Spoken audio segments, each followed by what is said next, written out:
Reports show that many young women will experience intimate partner violence, like forced sexual activity, rape, or physical abuse while in high school.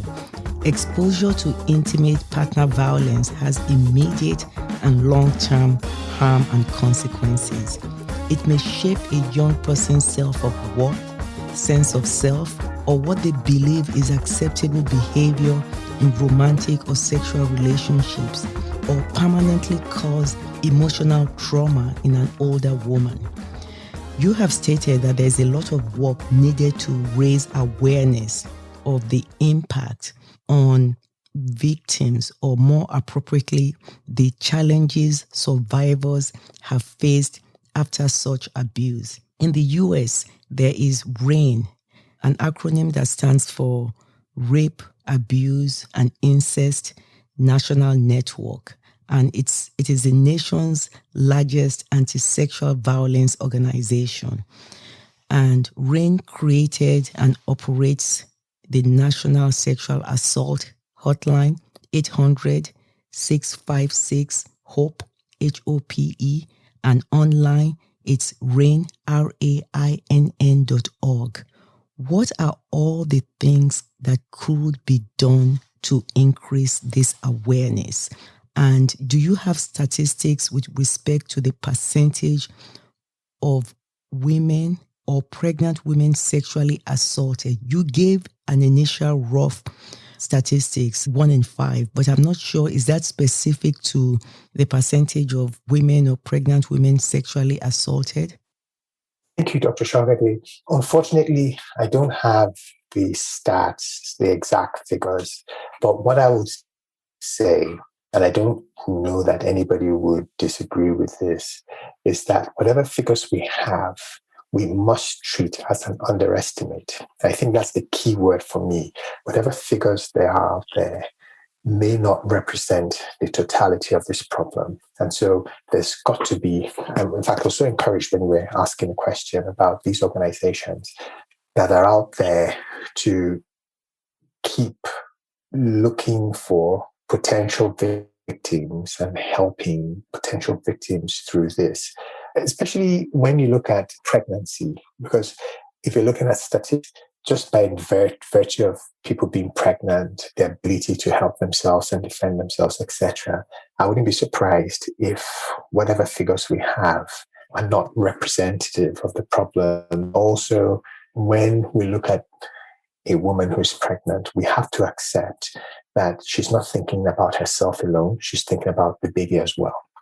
And also, if there may be the concern about pursuing things, and then what happens to the baby if the father of the baby is not around anymore because he's facing or is within the criminal justice system.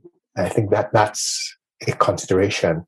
So sorry that I can't give you any exact figures, but 1 in 5 ladies, certainly here in the UK, experiencing sexual violence is already concerning enough for me. And so to think that I'm now also saying that whatever figures we have may not be representative of the extent of the problem, again, is a big concern. And so that kind of organization you talked about, and I'm sure there must be other organizations also in the United States, as well as ones that may not even come under the government umbrella. So things like local religious groups might be providing for their people or the people who belong to those groups, I think is something that we just have to support and hope continues to endure.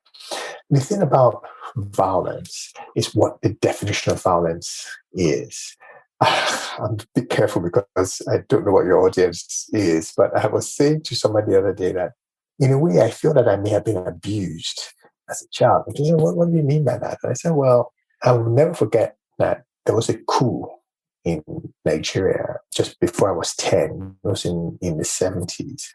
And the perpetrators were actually executed in Bar Beach, and I was made to see pictures of that. It was the pictures were, and I said, but think about it. How could that have been allowed to happen? How could, first and foremost, to even have a death penalty, but then to put that on the news for young children like myself to see that amount of violence. I just don't think it was right. But when I look back, I think way back then, we're not as sensitive as we are about these issues. I mean, look about the past centuries, people were publicly beheaded, Yes. especially. It doesn't mean it didn't affect us, but it means that we were desensitized, and you've just hit the nail on the head for me. And that's what I'm coming to, that when people are desensitized, I believe that desensitization is there, but over time, people become desensitized. So intimate partner violence and things like that would be things that people actually learn to tolerate and accommodate. I do not believe that we are born that way, but circumstances make us that way. And so there lies the problem, that there has to be zero tolerance to that type of issue. And we have to keep on promoting that type of issue so that the world actually becomes a better place and the world keeps going in the direction of travel that we want it to go, a more tolerant, a more accommodating, a more sensitive world, not a world where we define strength and valor by characteristics that may not necessarily be true indices of strength and valor. So just to increase awareness, we just keep talking about this, because just to increase awareness of this problem in women, just keep talking about it and encouraging women that not to be ashamed to come out with issues of sexual assault. I'll give you an example. I was talking to some young people, which is something I like to do. I guess that's by virtue of being a pediatrician's son. And these were young people in their 20s. And one of the young men was definitely talking about protecting his wealth so that some lady he's involved with doesn't go to get everything from him. And so his girlfriend was with him. And then I explained to him that, does he understand what childbirth does to most women? So first and foremost, he didn't know that there was equal pay for the gender. Was not something the world still hasn't been able to achieve in the 21st century. It was news to him. Salary pay. Yes, equal pay. Then I said to him that, does he know that in many parts of the world, when ladies go on maternity leave, the fact that they're not paid fully for the period of their maternity leave, he was surprised to hear that. And then I also said to him that it also means that the number of kids women have could also affect the pension they're going to get, because their earnings, if they're not working. So that, does he know that the lady having the children who are probably going to bear your name, not her name, and this is the cost to her. And I noticed when he went, so his girlfriend said, I really like us to come and be visiting you if you don't mind. Where we go, right? I like us to keep in touch with you.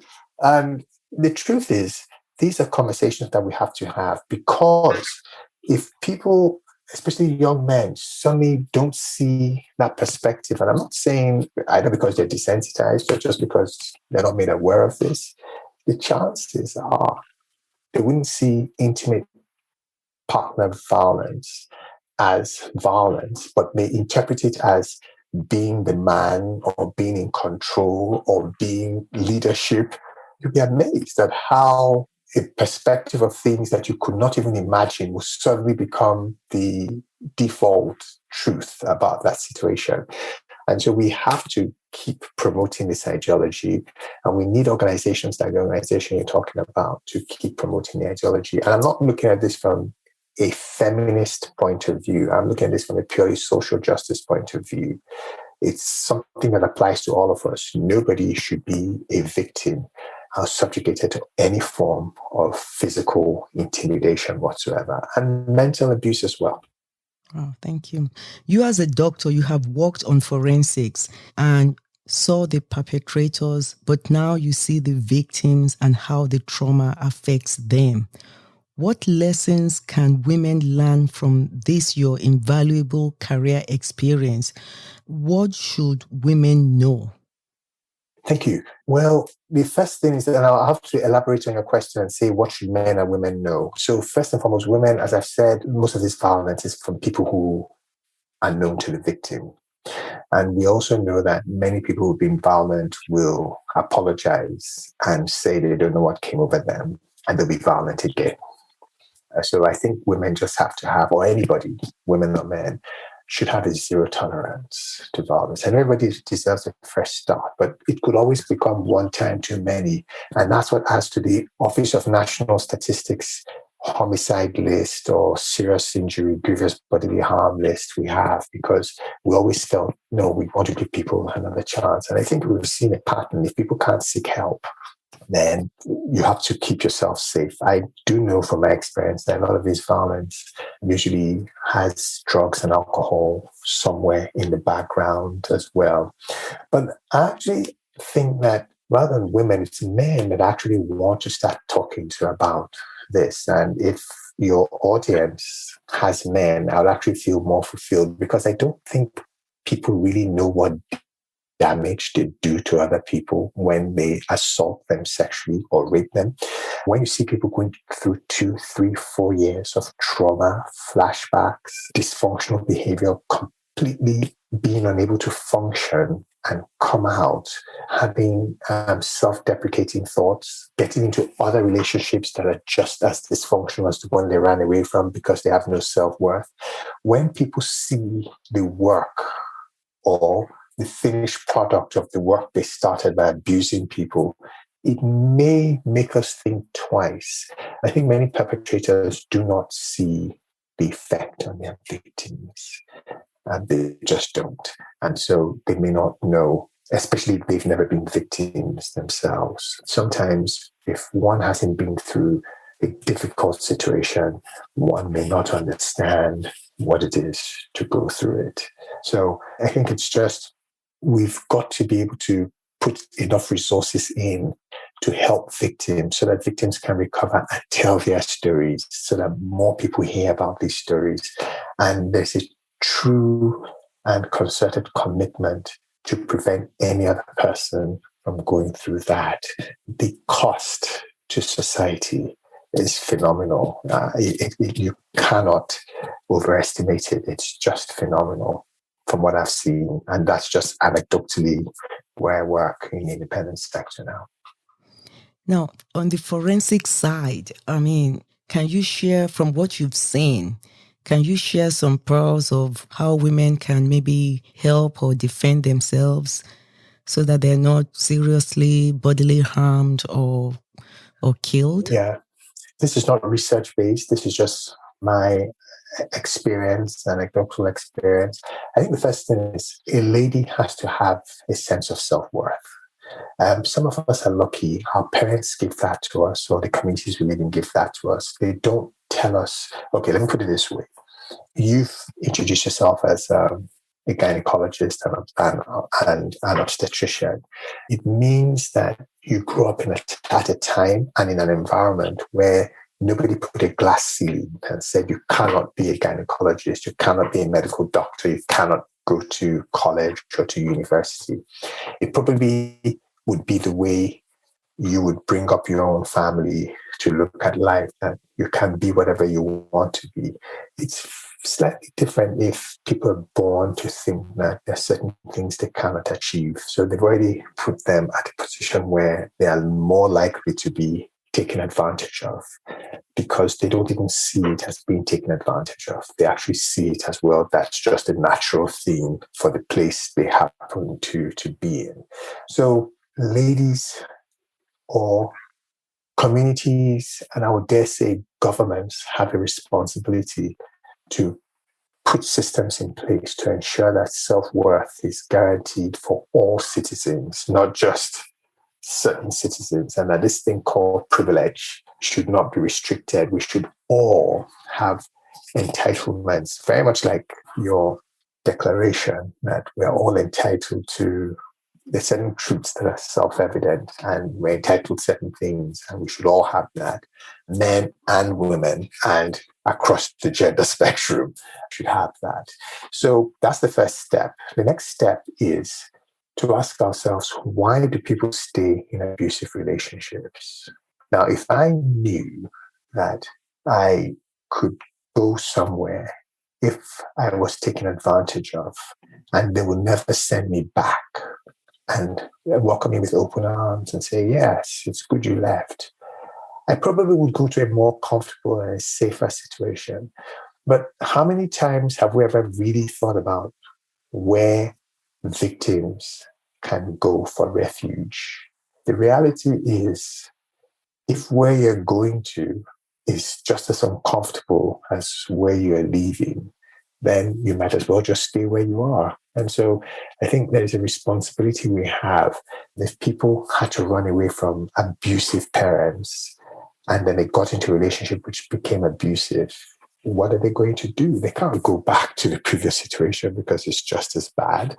So if you notice that you did ask me a question about individual interventions, but I'm making it more national or community-based interventions because I think there's certain things we have to accept maybe bigger than individuals.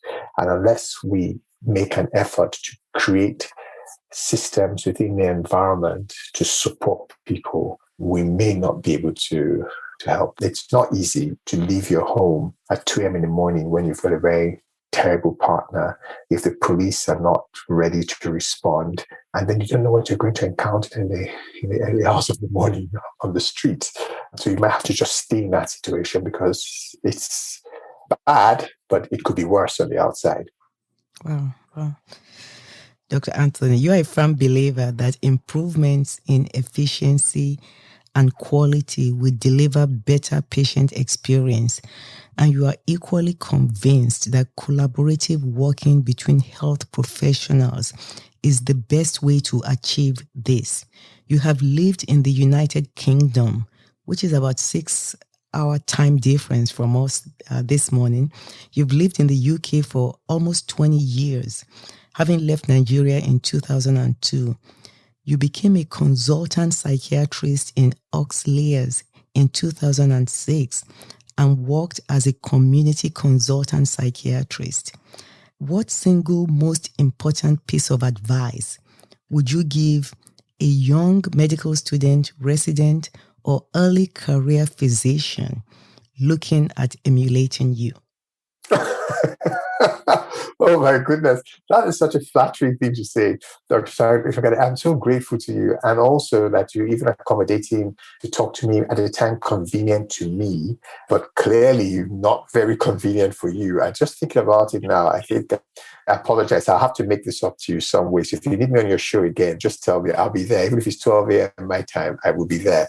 I like the way you phrase it, emulating me. I think that what I would say, and well phrase the question is that what advice would I want to give to anybody who wants to get into the health sector? And thank you for mentioning things about quality. For me, the most important thing is that this endeavor, this way of life, is a privilege. I really believe that being a doctor is a privilege. It's such a gift to be able to bring happiness and health to another human being. And we should not take that gift for granted. Also, I would always have to remind people that health only comes from compassionate societies. If you live in a compassionate society, in a generous society where people say, well, taxes can go into the delivery of healthcare, then we must see ourselves come to the profession with a very, very high sense of responsibility that we've been entrusted with the greatest investment the world has, which is the human being and the human health. And so we should come to that with a lot of diligence, a lot of hard work. And so, yeah, you talked about quality. I'm passionate about quality. We must look for effective treatments and keep research and development going to find effective treatments. We must deliver these treatments safely and do no harm in anything we do. And in so doing, we invariably guarantee the ultimate patient experience. And that's what that should be the focus of what we do. And so when I was in National Health Service, and the very first meeting you have with your trainees, it used to be a civics lesson for me. I would say, look, we're not going to talk about anything medicine here. You're doctors now. Let's talk about some basic civics. And then I would kind of elaborate on some of these concepts I've raised, and just hope that they go along their career with that sense of responsibility. And if they do that, then it will be worth its while. So that's the advice to anybody who wants to get into the medical profession from my end. Wow, that's powerful. So basically, you are saying that this is a profession that we should consider ourselves to be in a privileged position and to deliver the care very empathetically. In Absolutely, absolutely. It brings to me humility, and I'm grateful that the world makes it possible for us to still earn a living and live a decent life doing what we do. Now, going back, perpetrators of sexual violence often use tactics such as guilt and intimidation to pressure a person into something they do not want to do. It can be upsetting, frightening, or uncomfortable for anyone to find themselves in this situation. What tips may help a woman exit the situation safely? And again, I want to use this to remind our listeners in the United States, especially, of the National Sexual Assault Hotline at 1-800-656-HOPE. That's 1-800-656-4673. They can chat online also at rainn.org. And there you can speak to someone who is trained to help you stay safe. So, Dr. Anthony, what tips may help a woman to exit a situation of sexual violence? Thank you so much. Really great question. And it comes back to what I said, zero tolerance. It has to be zero tolerance. I liked the way you phrased the question, saying that people use intimidation, all sorts of projection. It's not my fault. It's your fault that I was physically aggressive towards you. If you had behaved this way, I wouldn't have done that, etc. It cannot be rationalized. We must not accept that. People have to leave. But I also think that, and this is not on an individual level, I think it's more of on a national or global level. There's still too many societies in the world where the playing field is not even for women. And women just, there are too many disadvantages, which makes it almost a default that they will be in some way or the other abused. And unless we all make concerted effort to change that and change our mindset as well, and truly value every human being and understand that every human being brings equal development to the global population and equal opportunity to the global population, this is not something that is going to go away. Unfortunately, it's not something that's going to go away. We cannot tolerate it. And it's not just a male problem, but it's also a female problem as well. It's how we look at ourselves, how we view ourselves. And there are many times when you find victims of sexual assault, for instance, are being asked questions about the way they dressed or how exposed they were. Who cares? Everybody has a right to dress however they want to, attire themselves however they wish to. And why should that be a question? A personal experience I had recently, when people want to make complaints, they'll ask me to do capacity assessments. I just ask myself after a while, why am I even having to make people pass a test to be able to tell their story? There's a whole criminal justice system out there that is going to validate or invalidate whatever. So why should I have to make people go through unnecessary steps? And so these are all the things that we have to take into consideration. I actually think that for young ladies, if you meet people, empower them by informing them and educating them. But I think that communities have to have places for young ladies to be, so that when they're in difficult relationships, they can exit knowing that they have safe places to go to. I think that's because it's, for me, it's why people stay and are unable to leave such situations until it almost becomes too late. That's the question I ask. And they should understand that and guard against those type of scenarios so that ladies would feel that there are other options for them and not blame themselves for whatever unfortunate situations they find themselves in. Men as well, because it's not only ladies who are victims of domestic violence. Men could be victims of domestic violence as well, or emotional abuse. Well, some of the ladies would say that they stay because of the financial security in being in such a relationship, or, they have a roof over their heads, or at times they even make excuses for their partners that they think he's going to get better, he's going to change his ways. And these are some of the reasons that women stay. They have a lot of young children living in a shelter, or they think, well, it's not so bad, he's not going to kill me. I mean, those are some of the reasons that women stay. It's unfortunate, it's scary, it's painful, but do you hear that also? Yes, I do. I do. I hear that. I hear excuses sometimes being made for the perpetrators. I guess it's empowering people when people feel completely disempowered, completely stripped of all dignity and possibilities of self-actualization, then I think that's what we tend to see. And it's work on an individual basis, which we do. We do a lot of what we call dialectical behavior therapy in my service. It's a psychological therapy for victims and for people who have behaviors which are kind of harmful.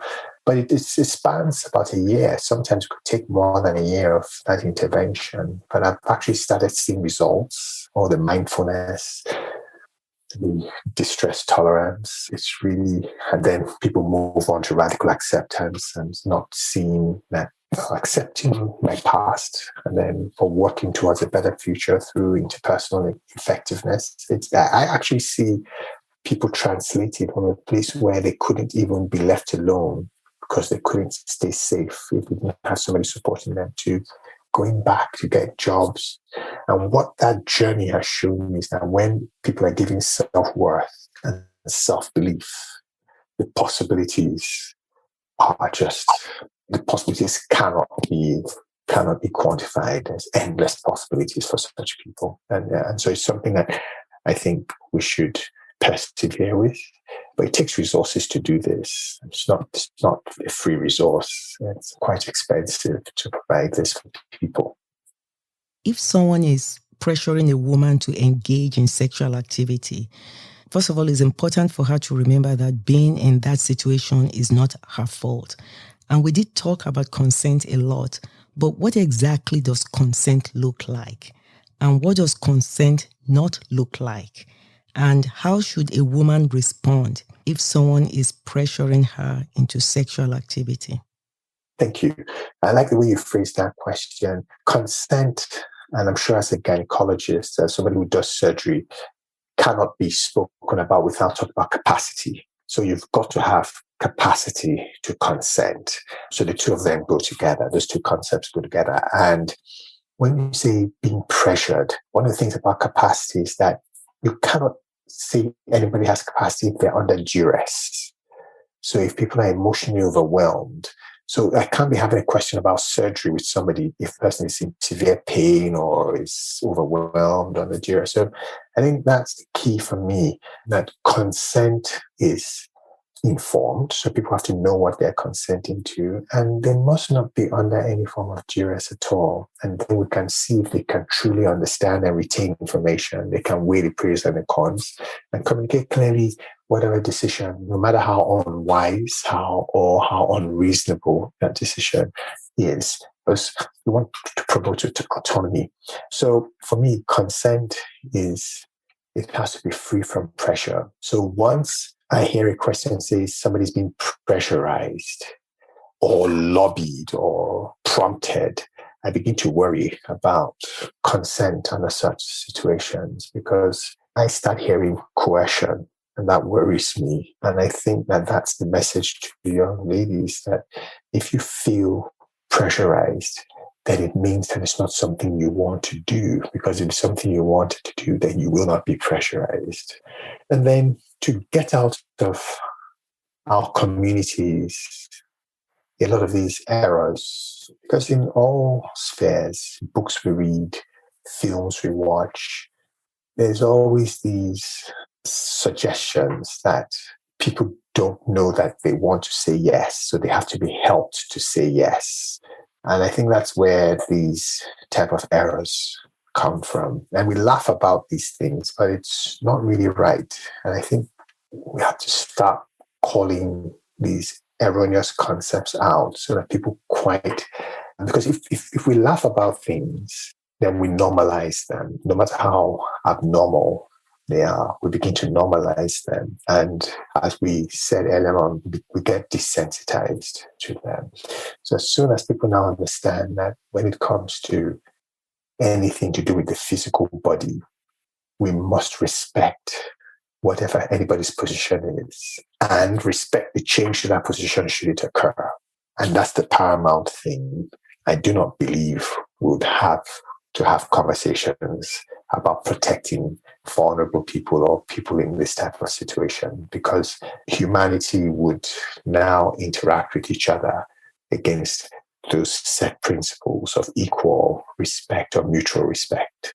Thank you. Brainstorming ways to stay safe may help reduce the risk of future harm.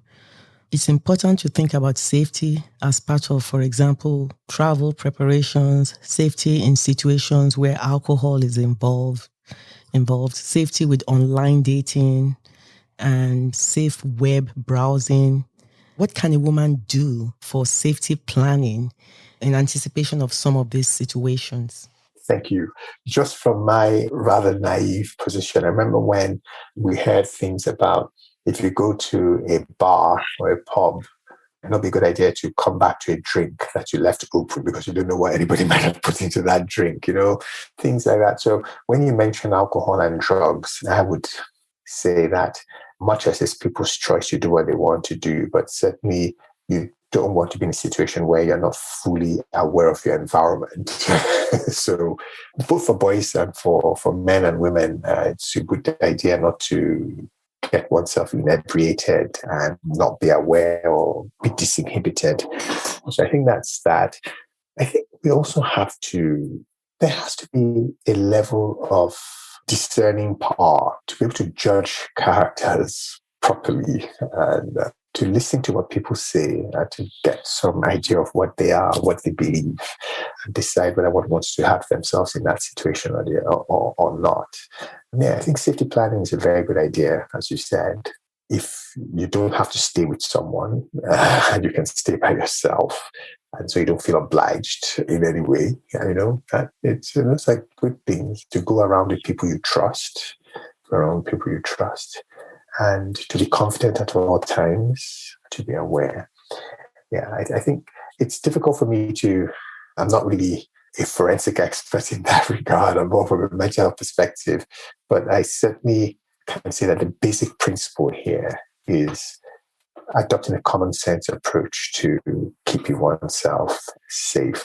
Yeah, I think it's very important. And not to ever disregard that important statistic that most of these cases are from people we know. The perpetrator is known to the victim. So the people to be most aware of and beware of are the people in our immediate vicinity and people known to us, not some stranger out there.